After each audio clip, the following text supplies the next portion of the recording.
What's going on, YouTube? Welcome back to another video, man. So as you can see, I'm in the living room. I'm sitting on the couch, very cozy, very relaxed, and yeah, man, we about to have a serious conversation. So y'all seen my other video when I was talking about I got fired, you know what I'm saying? And I know that there's like a growing trend about this topic on the platform. I think people are using this as a niche. This ain't no niche. This is real deal Holyfield. I lost my job June 14th. The job that I ended up losing or ended up being dismissed from was a job that I worked, a company that I worked for 10 years. 10 years. I started at the entry level, and then I later worked my way to an evening shift managing position. Then I changed departments and went and worked in the psychology department. And then I got my degree and became a coordinator at this company. 10 years of my life. And you know, I saw that come to an end in a very uncomfortable way. You know, people were not very happy with me, I should say. And you know, they took some complaints to HR. Now, those complaints were not valid. I repeat, those complaints were not valid, but for the sake of the organization, you know, and to save face, you know, the big guy had to do what he had to do. Now, with that, I was offered to come in and take a lie detector test, basically get polygraphed, and I just felt like that was a bit much. You guys clearly didn't have any evidence on the accusations that were made, but hey, I declined the polygraph, so they dismissed me, and I've been on unemployment, man. You know, I've been on unemployment since August. Throughout that process, from June to about July, I literally had no idea what I was gonna do next. You know, I did manage to do some things to kind of help keep things afloat. Like I created a bunch of ebooks.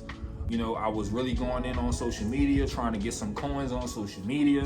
You know, various different things that I was trying to do to kind of move things along until I figured things out. I did update my resume. You know, I thought that would that made me feel a lot better, kind of looking at my resume and seeing all that I had accomplished in that time span and working for this organization. But what really allowed me to survive is I paid into a retirement plan called Capers, and the organization matched what I put in to that plan, you know. And when I left that agency, I left that company, the facility, you know, I had already made up my mind that I was going to take that money out, knowing that by the time I get to be 60 and 64, you know, there probably wouldn't be any retirement left for me to obtain, or it probably wouldn't be enough for me to survive. And I was really stuck on creating my own future, my own legacy. And, you know, I wasn't going to wait for the government or rely on the government to have a retirement plan for me. I was going to create my own retirement plan, you know. So I started to look into IRA and things like that. But before I went forward to move into that direction, I needed to figure out what I was going to do. Well, the type of work that I did was I supported individuals with intellectual and developmental disabilities. And we were talking about on the scale that I was working on, these individuals could be very aggressive. You know, they could be very needy. They require a ton of support, and it required me to be extremely patient. And then I was in a senior level position. So not only was I responsible for the direct care staff, I was also responsible for their managers, and I was responsible for coordinating supports to the people that we worked with. Push y'all back a little bit, man, so y'all can kind of see me. I'm paying no attention to the background, man. I'm paying no attention to that. Y'all stay focused.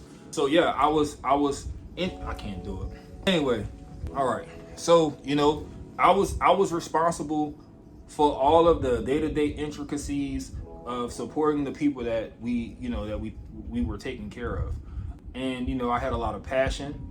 It required a lot of time and effort, a lot of hard work, a lot of missed holidays with the family, a lot of calls in the middle of the night to come out. You know, it was a difficult time.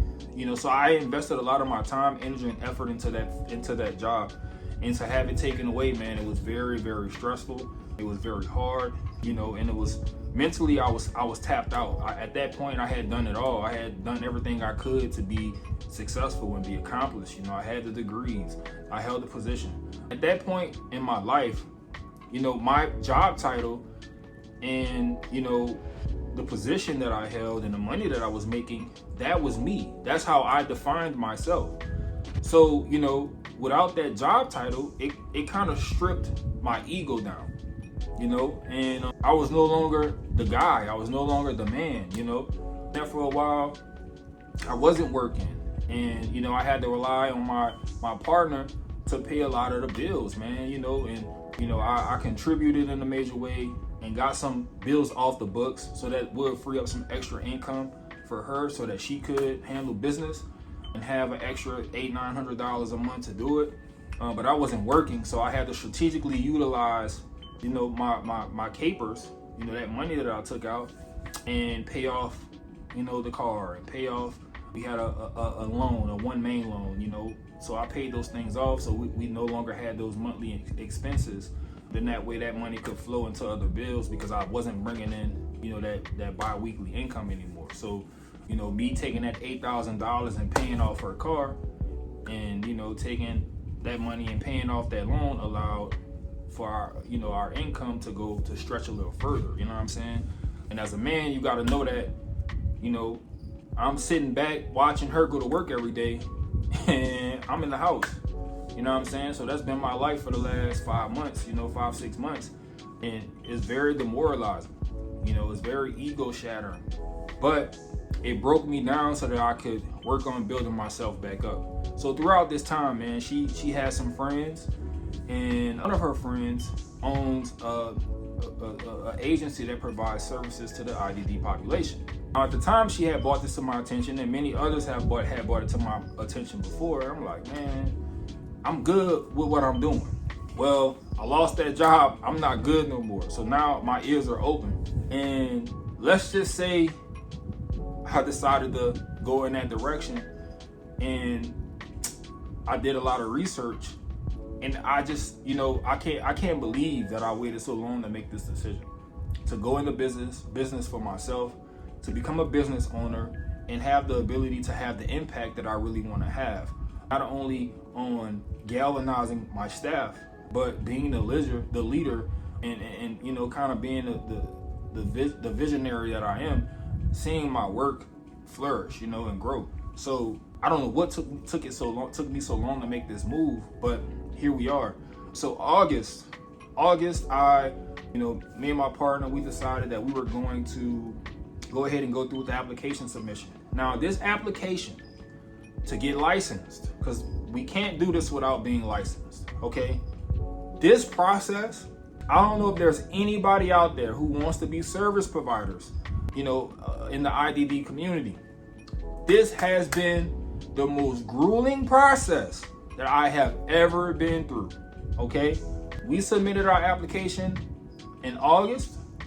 Today, we got an email about attending a new service provider review, because the licensure person was reviewing the policies. So we had to not only submit for our own background checks, we had to write our own policies.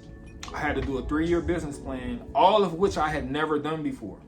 You know, so me and my partner, we're trying to figure this stuff out on the fly.